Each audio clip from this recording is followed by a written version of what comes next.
HSC আইসিটির প্রথম অধ্যায়ের প্রথম টপিক গ্লোবাল ভিলেজ তথা বিশ্বগ্রাম। এই বিশ্বগ্রাম টপিক নিয়ে যে ক্লাসটিতে সবাইকে আমন্ত্রণ। তো এটা হচ্ছে অধ্যায় 1, লেকচার 1। একটু খুঁজে বের করে নেবা, কারণ হচ্ছে ক্লাস নম্বর 1 হইলেও এটা একটু পরে আসলো, এটা করা ছিল বাট ওই ফাইলটা ডিলিট হয়ে গেছিলো, তার জন্য আবার আজকে শুরু করলাম। তো ফার্স্ট আসো বিশ্বগ্রাম এই টপিক নিয়ে যদি কথা বলি, তো বিশ্বগ্রাম এর ইংরেজি অর্থ হলো গ্লোবাল ভিলেজ। আমরা জানি গ্লোবাল অর্থ হচ্ছে বিশ্ব আর ভিলেজ অর্থ হচ্ছে গ্রাম, অর্থাৎ এখানে বিশ্বকে গ্রামের সাথে তুলনা করা হয়েছে আর কি। সারা বিশ্বকে একটা গ্রামের সাথে চিন্তা করা হয়েছে বা তুলনা করা হয়েছে। গ্লোবাল ভিলেজ হলো প্রযুক্তি নির্ভর, অবশ্যই কিন্তু প্রযুক্তি নির্ভর এমন একটি বিশ্ব যেখানে গ্রামের মতো সুবিধা পাওয়া যায়। যে গ্রামে একটা কর্নারে কি হইলো মুহূর্তের মধ্যে ছড়ে যায়, পুরো গ্রামের মানুষ জানতে পারে। বিশ্বের এমনই অবস্থা, হ্যাঁ। তো পুরা বিশ্বের খবরাখবর মুহূর্তের মধ্যে আমরা পেয়ে থাকি, সেটাই বলা হচ্ছে। দেন বিশ্বগ্রাম হলো তথ্য ও প্রযুক্তি নির্ভর এমন একটি পরিবেশ যেখানে পৃথিবীর বিভিন্ন স্থানে অবস্থান করেও সকল মানুষই একটি একক সমাজে বসবাসের সুবিধা পায় এবং একে অপরের সাথে যে কোনো সময়ে যোগাযোগ ও তথ্য আদান প্রদান করতে পারে। বিশ্বগ্রামের সংজ্ঞা আসলে তোমরা এটাই দিয়ে দিবা যে বিশ্বগ্রাম হলো তথ্য প্রযুক্তি নির্ভর এমন একটি পরিবেশ যেখানে পৃথিবীর বিভিন্ন স্থানে অবস্থান করেও সকল মানুষই একটি একক সমাজে বসবাসের সুবিধা পায় এবং একে অপরের সাথে যে কোনো সময়ে যোগাযোগ ও তথ্য আদান প্রদান করতে পারে। অক্সফোর্ড ডিকশনারি অনুযায়ী বলা হয়েছে, the world is considered a single community by telecommunication বা যে কোনো তোমার আইসিটি কমিউনিকেশন। ঠিক আছে, বিশ্বকে বিবেচনা করা হচ্ছে তথ্য ও যোগাযোগ প্রযুক্তির মাধ্যমে সংযুক্ত একক সম্প্রদায় হিসেবে। ঠিক আছে, the world is considered a single community, একটি একক সম্প্রদায় হিসেবে চিন্তা করা হয় এই তথ্য ও যোগাযোগ প্রযুক্তির মাধ্যমে যে যোগাযোগটা হয়, ঠিক আছে, তার মাধ্যমে। আচ্ছা, আর উইকিপিডিয়া অনুযায়ী বলা হচ্ছে, the global village is the sociological and cultural structure. যে গ্লোবাল ভিলেজ হচ্ছে কি সামাজিকভাবে এবং সাংস্কৃতিকভাবে একটা সংগঠন, পুরা বিশ্বকে বলা হচ্ছে। তাহলে আমরা আরেকবার দেখি, সেটা হচ্ছে বিশ্বগ্রামের ইংরেজি হচ্ছে গ্লোবাল ভিলেজ, অর্থাৎ বিশ্বকে গ্রামের সাথে তুলনা করা হয়। গ্লোবাল ভিলেজ হলো প্রযুক্তি নির্ভর এমন একটি বিশ্ব যেখানে গ্রামের মতো সুবিধা পাওয়া যায়। বিশ্বগ্রাম হলো তথ্য ও প্রযুক্তি নির্ভর এমন একটি পরিবেশ যেখানে পৃথিবীর বিভিন্ন স্থানে অবস্থান করেও সকল মানুষই একটি একক সমাজে বসবাসের সুবিধা পায় এবং একে অপরের সাথে যে কোনো সময়ে যোগাযোগ ও তথ্য আদান প্রদান করতে পারে। অক্সফোর্ড ডিকশনারি অনুযায়ী গ্লোবাল ভিলেজকে সংজ্ঞায়িত করা হয়েছে, the world is considered a single community by telecommunication. আর উইকিপিডিয়া অনুযায়ী সংজ্ঞা করা হয়েছে, the global village is the sociological and cultural structure. ঠিক আছে, তো বিশ্বগ্রামের প্রসঙ্গটা আসলেই যেটা আসে সেটা হচ্ছে এই বিশ্বগ্রামের প্রতিষ্ঠাতা বা জনক হিসেবে যার নামটা আসে তিনি হচ্ছেন হার্বার্ট মার্শাল মাকলুহান। এই বানানটা একটু খেয়াল করবা, বানান অনুযায়ী কিন্তু একবার আসছিল, বানানটা একটু ভুল করে দিছিল। তো তাহলে বিশ্বগ্রাম ধারণাটি অর্থাৎ বিশ্বগ্রাম তথা গ্লোবাল ভিলেজ শব্দটি প্রথম প্রবর্তন করেন বা প্রথম এইটা জনপ্রিয় করেন হচ্ছে মার্শাল মাকলুহান। তিনি মূলত 60-এর দশকে গ্লোবাল ভিলেজকে শব্দটিকে জনপ্রিয় করেন। তিনি ছিলেন কানাডার টরন্টো বিশ্ববিদ্যালয়ের ইংরেজি বিষয়ের অধ্যাপক এবং দার্শনিকও ছিলেন। এমসিকিউ এর জন্য কিন্তু মনে রাখতে হবে, কানাডার টরন্টো বিশ্ববিদ্যালয়ের ইংরেজি বিষয়ের অধ্যাপক এবং দার্শনিক। মাকলুহান 1911 সালের 21 জুলাই কানাডাতে জন্মগ্রহণ করেন এবং 1980 সালের 31 ডিসেম্বর মৃত্যুবরণ করেন। এটা বিসিএস এ যারা আপনারা আছেন তাদের জন্য বাড়তি তথ্য হিসেবে মনে রাখবেন। দেন মার্শাল মাকলুহান এই বিশ্বগ্রাম তথা গ্লোবাল ভিলেজ শব্দটাকে যে বইগুলোর মাধ্যমে উনি ফুটিয়ে তুলেছেন, সেটা 1962 সালে প্রকাশিত দ্য গুটেনবার্গ গ্যালাক্সি। ঠিক আছে, তোমার অনেক সময় এইটুকুই থাকে গুটেনবার্গ গ্যালাক্সি, কিন্তু পুরো নামটা হচ্ছে the Gutenberg galaxy the making of typographic man. Okay, তবে গুটেনবার্গ গ্যালাক্সি মনে রাখলেই হয়ে যাবে, বাড়তি এইটুকু একটু মনে রাখবে, the making of typographic man. এবং 1964 সালে প্রকাশিত understanding media understanding media the extension man, ঠিক আছে? শুধু আন্ডারস্ট্যান্ডিং ম্যান মিডিয়া এটুকু মনে রাখলেও হয়, বাদ দিয়ে আমরা একটু মনে রাখলাম দ্য এক্সটেনশন ম্যান। তাহলে the Gutenberg galaxy, the making of typographic man, এটা হচ্ছে 1962 সালে। আর 1964 সালে understanding media the extension man, ঠিক আছে? এই বইগুলোর মাধ্যমেই তিনি বিশ্বগ্রাম তথা বিশ্বগ্রামের ধারণা বিষয়টি পুরোপুরি প্রকাশ করেন। তো এবার আমরা দেখি যে বিশ্বগ্রামের অসুবিধাগুলো কী, ঠিক আছে? বিশ্বগ্রামের অসুবিধাটা কী, বিশ্বগ্রামের সুবিধাগুলো কী। প্রথম সুবিধায় আসলে হচ্ছে যে দূরত্বর বিষয়টা, সেটা আসে যে পুরা পৃথিবী এখন কিন্তু মানুষের হাতের মুঠোয় চলে এসেছে, অর্থাৎ দূরত্বের ব্যবধান এখন আর কোনো বিষয় নয়। আচ্ছা, এরপরে আসে হচ্ছে যোগাযোগের সহজ হওয়ার প্রচেষ্টা, ঠিক আছে? তো এটা কি হয়, এটা হচ্ছে তথ্য প্রযুক্তির মাধ্যমে মানুষ বর্তমানে গোটা বিশ্বের সাথে অতি সহজেই কিন্তু যোগাযোগ করতে পারছে যে কোনো টাইমে, ঠিক আছে? এরপরে আসে হচ্ছে দ্রুত খবর নেওয়া, ঠিক আছে? যে বিশ্বের কোথায় কী ঘটতেছে এটা দ্রুত আমরা পেয়ে থাকি। এরপরে যদি আসে এটা দ্রুত খবর নেওয়ার প্রসঙ্গ, যেটা বলতেছিলাম যে ইন্টারনেটের মাধ্যমে তুমি বিশ্বের এক প্রান্তে বসে অন্য প্রান্তের খবর কিন্তু অল্প সময়ে নিতে পারবা। দেন আসতেছে হচ্ছে বৈদেশিক মুদ্রা উপার্জন। তোমার হচ্ছে আমরা জানি যে আউটসোর্সিংয়ের মাধ্যমে এক দেশের লোক অন্য দেশের কোনো প্রতিষ্ঠানের কাজ ঘরে বসেই করতে পারছে এবং বৈদেশিক মুদ্রা উপার্জন করতে পারছে। এই ক্ষেত্রে আমাদের দেশের মতো তৃতীয় বিশ্বের দেশগুলা, যেমন ধরো ফিলিপাইন, পাকিস্তান, ইন্ডিয়া, বাংলাদেশ, এরকম অনেক দেশের পোলাপান কিন্তু এখন এই আউটসোর্সিংয়ের মাধ্যমেই অনেকেই স্বাবলম্বী হয়ে উঠতেছে। দেন আসে হচ্ছে ই লার্নিং প্রসঙ্গটা নিয়ে আমরা যদি কথা বলি, যে ই লার্নিংয়ের মাধ্যমে কিন্তু ঘরে বসে বিশ্বের সুনামধন্য শিক্ষা প্রতিষ্ঠানের শিক্ষা সেবা গ্রহণ করতে পারছে অনেকেই। হ্যাঁ, দেন হচ্ছে ই কমার্সের প্রসঙ্গ যদি আমরা আসি, যে অনলাইনে বিশ্বের বিভিন্ন দেশের সাথে ই কমার্সের মাধ্যমে ব্যবসা বাণিজ্য পরিচালনা করা যাচ্ছে এখন। যেমন ধরো অ্যামাজন, আলিবাবার প্রতিষ্ঠান যেমন হচ্ছে আমাদের দারাজ, এগুলোর কিন্তু অনেকেই কর্মসংস্থান করতেছে, তাদের প্রোডাক্ট বিক্রি করতেছে। ওকে, দেন হচ্ছে আমরা যদি টেলিমেডিসিন প্রসঙ্গটাতে আসি, টেলিমেডিসিন সেবার মাধ্যমে নিজ দেশে থেকেই বিশ্বের যে কোনো দেশের দক্ষ চিকিৎসকের কিন্তু চিকিৎসা সেবা এখন নেওয়া যাচ্ছে। ইভেন আমাদের দেশের অনেক চিকিৎসকও সেই সেবাগুলো বাইরে আবার দিচ্ছে, ওদের কর্মসংস্থানও হচ্ছে। সবচেয়ে বড় কথা, আমাদের দেশের মানুষ চিকিৎসার জন্য ইন্ডিয়া বা তোমার হচ্ছে সিঙ্গাপুরে মোটামুটি যায়, তো তাদের চিকিৎসা পরবর্তী সেবাটা কিন্তু অনলাইনে এখনও পরবর্তীতে দেশে থেকেই নিতে পারছে। তাই তারপরে আসা হচ্ছে সাংস্কৃতিক বিনিময় বিষয়টা হচ্ছে সাংস্কৃতিক তথ্য যদি বিনিময় করতে পারছি আমরা মুহূর্তের মধ্যে, মনে হচ্ছে এখন তুর্কিশ সিনেমা দেখবো, বা মনে হচ্ছে আমরা এখন চায়নার সিনেমা দেখবো, বা ইউরোপের সিনেমা দেখবো, বা ইরানের মুভি দেখবো, আমরা যে কোনো সময় কিন্তু প্রযুক্তির মাধ্যমে সেটা নিতে পারতেছি, এবং সাংস্কৃতিকভাবে ব্যাপক একটা হচ্ছে তথ্য বিনিময় এখন চলতেছে। তারপরে আসা হচ্ছে বিশ্ব ভ্রাতৃত্ববোধের ব্যাপারটাও কিন্তু বিশ্বগ্রামের ফলে এখন অনেক বেড়ে গেছে।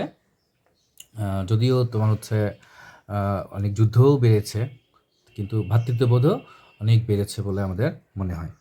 দেন আসা হচ্ছে বিশ্বগ্রামের অসুবিধাগুলো নিয়ে যদি আমরা কথা বলি, যে বিশ্বগ্রামের ফলে যে অসুবিধাগুলো হয়, প্রথম অসুবিধা আসলেই তোমার হচ্ছে এই গোপনীয়তার যে বিষয়টা, হ্যাকিং করে অনেকে নিয়ে নেয়, ঠিক আছে? যে ইন্টারনেট প্রযুক্তি ব্যবহার করে যে হ্যাকিংয়ের মাধ্যমে গোপনীয় তথ্য চুরি করা হচ্ছে, এইটা একটা বিশ্বগ্রামের একটা অসুবিধা। কারণ হচ্ছে তোমার সাইট কোন দেশের কে হ্যাক করতেছে বোঝা বড় মুশকিল। হ্যাঁ, যেহেতু সারা বিশ্বে এখানে তোমার হচ্ছে কানেক্টেড ইন্টারনেটের মাধ্যমে পরস্পর, কিছু বাজে লোক তো থাকবেই, তারা এসব করে থাকে আর কি। যাই হোক, এরপরে হচ্ছে সাইবার আক্রমণ। আমরা দেখতে পাই যে যেমন ধরো অনেক সময় শুনি যে পাকিস্তানিরা বাংলাদেশি আর ইন্ডিয়ার সাইবারে তোমার হচ্ছে হামলা করেছে। হ্যাঁ, বা হচ্ছে ইন্ডিয়া আবার পাকিস্তানের সাইবারে হামলা করেছে, উত্তর কোরিয়া মাঝে মাঝে আমেরিকায় করার চেষ্টা করে, এরকম বিষয় আর কি। দেন হচ্ছে ক্রেডিট কার্ডের তথ্য চুরি, এটা সংবাদপত্র খুললেই আমরা পেয়ে থাকি, এই নিউজ প্রায়ই পাওয়া যাচ্ছে যে ক্রেডিট কার্ডের চুরির মাধ্যমে ই কমার্স পদ্ধতি এখন মোটামুটি কিন্তু হুমকির মুখে পড়েছে। যে তুমি যে হচ্ছে ই কমার্স মানেই তো হচ্ছে তোমার টাকা থাকতে হবে ক্রেডিট কার্ডে, তো ক্রেডিট কার্ডের তথ্যই যদি চুরি হয় ঘন ঘন, তাহলে তো ই কমার্স পদ্ধতি হুমকির মুখে পড়বেই। দেন হচ্ছে কপিরাইটের বিষয়টাও তোমার কিন্তু এখন অ্যাভেলেবেল। তোমার হচ্ছে টরেন্ট বা ফাইল শেয়ার সাইটগুলোর মাধ্যমে কপিরাইটের বিষয়বস্তু সময়ের বিতরণ ও ব্যবহারকে উৎসাহিত করা হচ্ছে। এতে করে কি হয়, তোমার হচ্ছে সহজেই একজনের লেখাটা আর একজন হচ্ছে তার নিজের নামে মানে চালায়, এবং অনেক সময় কপিরাইট করে। দেন হচ্ছে পর্নোগ্রাফি। পর্নোগ্রাফি আমাদের হচ্ছে যুব সমাজের একটা ব্যাপক সমস্যা হিসেবে দেখা দিয়েছে। এটা সামাজিক একটা অবক্ষয়ের ফলেই মোটামুটি এগুলোর সৃষ্টি হয়। এজন্য পরিবার, বন্ধুবান্ধব এবং হচ্ছে শিক্ষক সবাইকেই সচেতন হতে হবে যে পর্নোগ্রাফির আসক্ত থেকে যেন সবাই দূরে থাকে। কারণ এটা হচ্ছে মানসিকভাবে বলো, শারীরিকভাবে বলো, পারিবারিকভাবে বলো, সামাজিকভাবে বলো, আন্তর্জাতিকভাবেই বলো, এটা আসলে এর কোনো সুবিধা নাই, অসুবিধা ছাড়া। ধর্মীয় বিষয় তো আছেই। এনিওয়ে, এরপরে আসা হচ্ছে ব্যক্তিগত প্রাইভেসিটাও এখানে কিন্তু লঙ্ঘন হয়। কারণ অনেক সময় তুমি হচ্ছে ছবি রাখবা, ছবিগুলোও কিন্তু হ্যাকিং করে অনেকে নিয়ে নেয়। তো এই বিষয়টা কিন্তু ভালোই হয় এই জগতে, যে ব্যক্তিগত গোপনীয়তা অনেক সময় আয়ত্তের বাহিরে চলে যায়। যাই হোক, এই হচ্ছে অসুবিধা আর এই হচ্ছে সুবিধা। বিশ্বগ্রামের সুবিধা, এই টপিকটা দেখেছিলাম 2-3টে জায়গাতে, যে 3 মার্কসের জন্য আসছে, এবং এই পয়েন্টগুলো দিলেই হয়ে যাবে। এর মধ্যে তুমি তোমার মতো করে নিজের মতো করে একটু লিখবা। এবার আমরা আলোচনা করব বিশ্বগ্রাম প্রতিষ্ঠার উপাদানসমূহ নিয়ে। যে 5টি উপাদান আছে, সেই এই 5টি উপাদান মনে রাখার জন্য তুমি এভাবে চিন্তা করতে পারো যে তোমরা এইচএসসি পাস করে ডিসি হবা, ডিসি হওয়ার স্বপ্ন দেখে ঢাকা ভার্সিটিতে ভর্তি হবা, সেটা আর কি। ব্যাপারটা হচ্ছে কি, এইচতে হার্ডওয়্যার, এসতে সফটওয়্যার, সিতে কানেক্টিভিটি, ডিতে ডেটা, আর সিতে হচ্ছে ক্যাপাবিলিটি, সক্ষমতা। অর্থাৎ বিশ্বগ্রাম প্রতিষ্ঠার জন্য প্রধান যে উপাদান, সেটা হচ্ছে প্রথম যে উপাদান লাগবেই সেটা হচ্ছে হার্ডওয়্যার, এইচ ফর হার্ডওয়্যার, তারপর লাগবে সফটওয়্যার, এস ফর সফটওয়্যার, তারপর লাগবে কানেক্টিভিটি, সি ফর কানেক্টিভিটি, তারপরে হচ্ছে লাগবে ডেটা, ডি ফর ডেটা, তারপরে লাগবে মানুষের সক্ষমতা, সি ফর ক্যাপাবিলিটি। ঠিক আছে? যাই হোক, তাহলে কী লাগবে? হার্ডওয়্যার বা কম্পিউটার সংশ্লিষ্ট যন্ত্রপাতি ছাড়া বিশ্বগ্রাম চিন্তা করা যায় না। দেন হচ্ছে হার্ডওয়্যার থাকলে হবে না, তাকে পরিচালনার জন্য তোমার সফটওয়্যার বা বিভিন্ন প্রোগ্রামগুলো লাগবে। তারপর হার্ডওয়্যারও আছে, সফটওয়্যারও আছে, কিন্তু তোমার কানেক্টিভিটি বা ইন্টারনেট সুবিধা যদি না থাকে, ঠিক আছে, তাহলে তো মানে অর্থাৎ সংযুক্তিতা যদি না থাকে, তাহলে কিন্তু বিশ্বগ্রাম প্রতিষ্ঠা সম্ভব নয়। দেন হচ্ছে সংযুক্তিতা আছে, তো তোমার হচ্ছে কানেক্টিভিটি বা ইন্টারনেট সংযুক্তিতা আছে, কিন্তু কি পাঠাবা, সেই ডেটা বা উপাত্ত, এটাও লাগবে। মানে পরস্পরের থেকে আমরা ডেটা নিব, ডেটা দিব, এরকম ব্যাপার। দেন হচ্ছে ডেটার প্রসঙ্গ আসলো, তারপরে মানুষের জ্ঞান এবং সক্ষমতাও থাকতে হবে। অর্থাৎ হার্ডওয়্যার বলো, সফটওয়্যার বলো, কানেক্টিভিটি বলো, ডেটা বলো, সবই আছে, কিন্তু পরিচালনা করতে পারতেছে না আমাদের দাদা নানারা। তারা কিন্তু গ্রামের নাগরিক নয়। ঠিক আছে? বিশ্বগ্রামের নাগরিক হচ্ছে এইটার ইউটিলাইজ করার ক্ষমতা থাকতে হবে। তার মানে তুমি যদি ইউটিলাইজ করতে না পারো, একটা মেইল খুলতে না পারো, তাহলে তোমার দ্বারা কিছুই সম্ভব নয়। যাই হোক, বিশ্বগ্রামের প্রতিষ্ঠার উপাদানগুলো কিন্তু মনে রাখতে হবে যে এর মধ্যে কানেক্টিভিটি বা ইন্টারনেট সংযোজিত হচ্ছে, একে মেরুদণ্ড বলা হচ্ছে। ঠিক আছে? তাহলে হার্ডওয়্যার, সফটওয়্যার, কানেক্টিভিটি, ডেটা আর মানুষের সক্ষমতা, এগুলো আমরা একটু বিস্তারিত দেখি। প্রথমে আসো আমরা দেখব হচ্ছে হার্ডওয়্যার বা কম্পিউটার সংশ্লিষ্ট যন্ত্রপাতিগুলো আসলে কী বা কী, এটা নিয়ে আলোচনা করি। যে বিশ্বগ্রামে যে কোনো যোগাযোগের জন্য সর্বপ্রথম প্রয়োজন হলো হার্ডওয়্যার সামগ্রী। ঠিক আছে? বিশ্বগ্রামের যে 5টা উপাদান, এর মধ্যে সবচেয়ে প্রথম যেটা প্রয়োজন, সেটা হচ্ছে হার্ডওয়্যার সামগ্রী। তো হার্ডওয়্যার সামগ্রী কোনগুলা? যেমন হচ্ছে কম্পিউটারের বিভিন্ন যন্ত্রাংশ বা কম্পিউটার সংশ্লিষ্ট যন্ত্রপাতি, যেমন mobile phone, smartphone, laptop, computer, recorder, projector, monitor, web camera, satellite, television, internet সংশ্লিষ্ট বিভিন্ন যন্ত্রপাতি ইত্যাদি আমরা হার্ডওয়্যার বলতে পারবো। যেই যন্ত্রগুলোকে ইউটিলাইজ করে আমরা বিভিন্ন কাজ করি। আমরা আমাদের চোখকে যদি হার্ডওয়্যার বলি, চোখ দিয়ে কিন্তু আমরা দেখা, চোখ দিয়ে কান্না করা, চোখ দিয়ে ইশারা করা, অনেক কিছুই আমরা চোখ দিয়ে করি, তাহলে চোখ একটা হার্ডওয়্যার। দেন এবার আসো আমরা সফটওয়্যার নিয়ে কথা বলি। সফটওয়্যার, তো সফটওয়্যার নিয়ে কথা বললে ব্যাপার আসে যেটা, সেটা হচ্ছে সফটওয়্যার প্রধানত 2 প্রকার। একটা হচ্ছে সিস্টেম সফটওয়্যার, একটা হচ্ছে অ্যাপ্লিকেশন সফটওয়্যার। আর সফটওয়্যার যদি আমরা বুঝতে চেষ্টা করি, তাহলে এই যে চোখের কথা বললাম যেটা হার্ডওয়্যার, আর চোখের দৃষ্টিশক্তিটাও তোমার হচ্ছে সফটওয়্যার। এই দৃষ্টিশক্তি কিন্তু চোখকে পরিচালনা করে। তোমার যদি চোখ থাকে কিন্তু দৃষ্টিশক্তি না থাকে, তাহলে কিন্তু সেই চোখের কোনো মূল্য নাই। আবার দৃষ্টিশক্তি আছে, চোখ নাই, তাহলে সেটারও কোনো মূল্য নাই বা সেটার অস্তিত্বই নাই। তার মানে হার্ডওয়্যার পরপরই কিন্তু আমাদের প্রধানত যেটা দরকার, সেটা হচ্ছে সফটওয়্যার বা বিভিন্ন তোমার হচ্ছে প্রোগ্রামগুলো। তো সফটওয়্যার সাধারণত হচ্ছে 2 রকম হয়, system software, application software. System software হচ্ছে যারা অ্যান্ড্রয়েড, উইন্ডোজ, লিনাক্স, এক্সপি, কালি লিনাক্স ইত্যাদি অনেক আছে, এগুলো হচ্ছে সিস্টেম সফটওয়্যার, যেটা আমাদের কম্পিউটিং সিস্টেমকে পরিচালনা করে। আর আমরা বিভিন্ন কাজগুলা করি আমাদের দৈনন্দিন চাহিদা অনুযায়ী, যেমন ধরো এমএস এক্সেল, এটা হচ্ছে তোমার অ্যাপ্লিকেশন সফটওয়্যার, ওয়ার্ড এটা হচ্ছে আমাদের অ্যাপ্লিকেশন সফটওয়্যার, পাওয়ার পয়েন্ট, এছাড়া ধরো ব্রাউজার, এরপরে ধরো মিডিয়া প্লেয়ার, ঠিক আছে, বা ক্যালকুলেটরের অ্যাপসগুলো আলাদা আছে, বা এই যে ভিডিও করা হচ্ছে সেটার অ্যাপস আলাদা আছে, এগুলোকে আমরা বলবো হচ্ছে অ্যাপ্লিকেশন সফটওয়্যার, যেগুলো আমাদের সরাসরি কাজে দেয় সেটা হচ্ছে অ্যাপ্লিকেশন সফটওয়্যার। তবে সিস্টেম সফটওয়্যার না থাকলে কিন্তু অ্যাপ্লিকেশন সফটওয়্যার কাজ করার প্রশ্নই আসে না। তো ধরো আমাদের হচ্ছে হার্ডওয়্যার আছে, সফটওয়্যারও আছে, কিন্তু কানেক্টিভিটি যদি না থাকে তাহলে কিন্তু সমস্যা। এই জন্য কানেক্টিভিটি না থাকলে তোমার জাস্ট শুধু এক শহর থেকে অন্য শহরের নিউজই তো পাবা না, তাহলে সেখানে অন্য মহাদেশ বা সারা বিশ্বের নিউজ পাওয়া বা তাদের সাথে কমিউনিকেশন করা খুব কঠিন ব্যাপার। তো এই জন্য নেটওয়ার্ক সংযুক্ত বা কানেক্টিভিটিকে কিন্তু বিশ্বগ্রামের মেরুদণ্ড বলা হয়, ঠিক আছে। তো বিশ্বগ্রামের মেরুদণ্ড হলো নিরাপদ রিসোর্স শেয়ার করার নেটওয়ার্ক বা কানেক্টিভিটি। বিশ্বগ্রামের মেরুদণ্ড বলা হচ্ছে নিরাপদ রিসোর্স শেয়ার করার নেটওয়ার্ক বা কানেক্টিভিটি। নিরাপদ তথ্য আদান প্রদানই হচ্ছে বিশ্বগ্রামের মেরুদণ্ড। বিভিন্নভাবে তোমার এমসিকিউতে আসে। তো আর হচ্ছে তোমার ইন্টারনেট সংযোগ বা বলতে আমরা কি বুঝি, নেটওয়ার্ক কি? নেটওয়ার্ক হচ্ছে বা সংযোজিতা বা নেটওয়ার্ক হচ্ছে বিশ্বব্যাপী একটি ইন্টারনেট সংযোগ মাধ্যম, ঠিক আছে, এটা হচ্ছে নেটওয়ার্ক বলা যাচ্ছে। দেন আসো, তোমার ইন্টারনেট সংযুক্ত আছে কিন্তু ডেটা উপাত্ত না থাকলে কিসের রাজ্য বিনিময়, ঠিক আছে। সুতরাং ইনফরমেশন বা তথ্যের ক্ষুদ্রতম অংশকে ডেটা বলা হয়। যেমন একজন শিক্ষার্থীর রোল, জিপিএ ইত্যাদি, এই ডেটাগুলো অর্গানাইজ থাকলে সেটাকে ইনফরমেশন বলা হয়। অর্থাৎ তুমি যদি কাউকে কোনো মেইল করো তার মানে তুমি ইনফরমেশন দিচ্ছ, সেই ইনফরমেশনের যদি আনঅর্গানাইজড থিংস হিসেবে চিন্তা করো সেটাই হচ্ছে তোমার ডেটা। তো ডেটা বা উপাত্ত নিয়ে আমরা ক্লাসে বিস্তারিত আলোচনা করব। দেন হচ্ছে মানুষের সক্ষমতা থাকতে হবে।